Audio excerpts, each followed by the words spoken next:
have kids who get along really good with adults, but not peers, right? And why is that? Social skills. Because, you know what? Adults are predictable, and peers are not.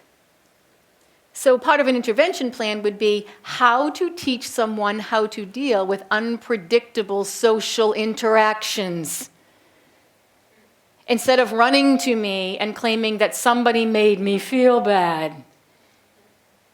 Someone called me a name. That's it. I want 3 pages in triplicate and I want a full investigation. Because that's the way we do things. When you should be able to handle someone calling you a name, all right, or someone not being nice to you, because kids do that to one another.